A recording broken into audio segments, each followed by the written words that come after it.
This is the Fifth Down NFL newsletter, and I'm your host, Tony Tucker. Each week, I'm going to pick 5 topics. It could be head-to-head matchups. It could be past stuff. It could be future stuff. Who knows? It could be gambling. But whatever it is, I'm going to try to keep it mostly positive because here, we want fans to have that juice, be just fully amped up, headed into Sunday for their matchup. Okay, now we are in to third down. We are talking about the number 1 overall pick. Right, I sent Mike out a graphic in our private text conversations amongst our friends. It's just kind of fun. You start looking at it, especially when you're friends with a Raiders fan who's like already looking towards the draft and like who might be out there and where they might fall, even though he does root for his team, still goes to the games, and is a fantastic football fan. But you start looking around, you go, I don't like when I look for like who's going to get the first round pick. Like who's going to get the first overall pick, I look at a couple of things. What's their current record? And who's the quarterback?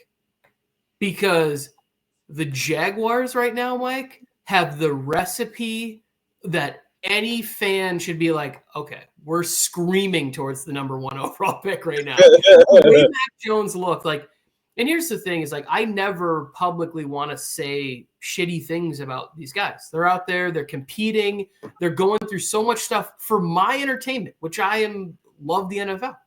But Mac Jones talking shit to people after they scored the touchdown when he's like running back to the huddle. It's like, what are you doing? Like what? Like obviously he didn't wake a monster or anything, you know, like I think the Vikings had like 4 field goals to win that game.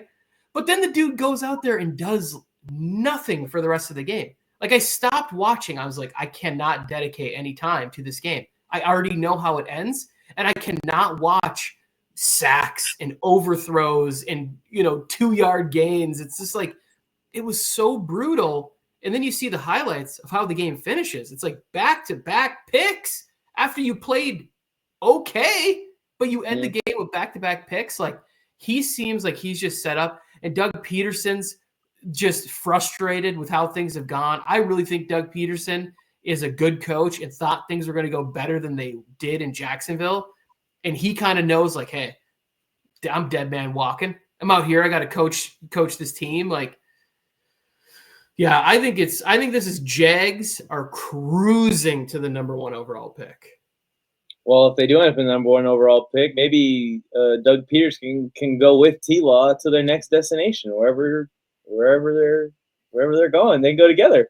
I saw the foreshadowing on the thumbnail that you put in here, and I was like, I hope Mike talks about this a little bit. This is interesting. But I don't know. I don't think that he's going to go to the Dallas Cowboys. The Jaguars would be in a tough spot where they have 2 clear options. It's the same situation we saw the Panthers in a few years ago. Same situation we see the Bears in. Well, I guess it's the Bears back-to-back years, really. The Bears had the choice, Justin Fields or Bryce Young. They go Justin Fields. The other option, obviously, is to trade back and get all the draft picks that you got and gather TJ Moore in the freaking process and build around a rookie quarterback and relieve all of that cap space. I mean, it's very tempting to do when your team was bad enough with your quarterback to get to the first overall pick. The Bears passed on Bryce Young, and the next year had the same exact choice, and they went with Caleb Williams. And obviously, you see all the guys they picked up to put around Caleb Williams. And neither side has it worked for the Panthers or the Bears. I think that you need to stop with all the crazy talk and just boil it down to the simple facts. Is there a quarterback that's an upgrade from Trevor Lawrence immediately for this team at the first overall pick? If there isn't, I think you trade back and you get that draft capital. You keep building around the guy that you think is the better quarterback. That's how they should evaluate it. That's how they should make the decision. Is Shadir Sanders better than Trevor Lawrence? I don't think that there's a lock, or it is a lock that is going to happen. If the Jaguars decided to go that direction, my foreshadowing is I think that Lawrence would find a good spot.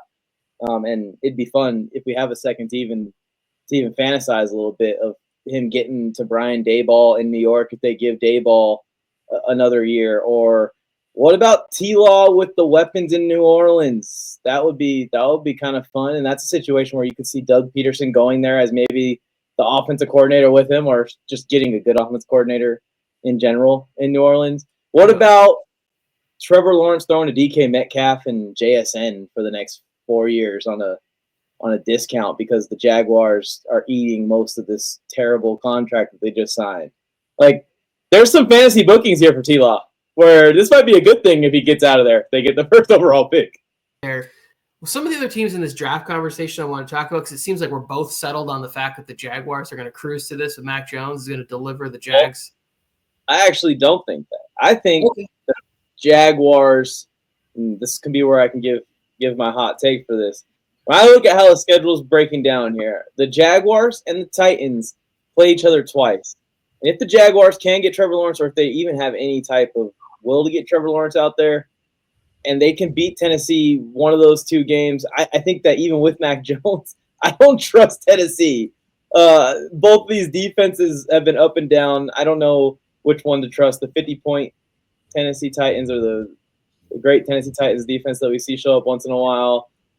And then you look at Tennessee's schedule, I think that they truly can lose the rest of their games like the Jaguars can. I think the Tennessee Titans end up with the first overall pick. I think that that's what we're going to end up seeing. And I think that the other team that has the radar to lose out, especially if they're smart and they shut Max Crosby down here soon, is the Las Vegas Raiders. My prediction as of today is the Titans pick at first and take Shadir Sanders, and the Las Vegas Raiders pick at second and either take Milroe or Ward. I'm leaning Milroe's direction, but we'll see how it plays out in the pre-draft process. But that's what I think is going to happen. And then maybe the Jaguars after that, or Giants, or some of these other teams that are in that conversation. Yeah, so that it's interesting. I just think that Antonio Pierce is going to get these guys to compete, and they're going to find a way to win 5 games. They're going to find a way to win another 3 games this year down the stretch. So I disagree there a bit. Also with Tennessee, I just think they compete like defensively too well to keep losing games, right? Like if they can keep Tony Pollard healthy, I think that they're going to stumble into a couple of wins too. The team, like I look for teams that are just with chaos, like complete and total chaos. And that to me is like the Cowboys and the Jaguars, where it's like, there's just, I think the Cowboys ended with the top 4 pick. Like, I don't think they're number 1, but I think that like, if Micah's all of a sudden not feeling quite right and like CD's like, hey, the shoulder's banged up, it's not right, I'm going to shut it down. Like, it just feels like it could be headed in the wrong direction. But go ahead in the comments and let us know who you think has the inside track to be the number 1 overall pick. I want Sanders to go to the Raiders because I think it would be a shit show. But the chances of it paying off, especially with now Brady there, let's just avoid it. Let's just avoid it entirely. Let's just get Tennessee in there.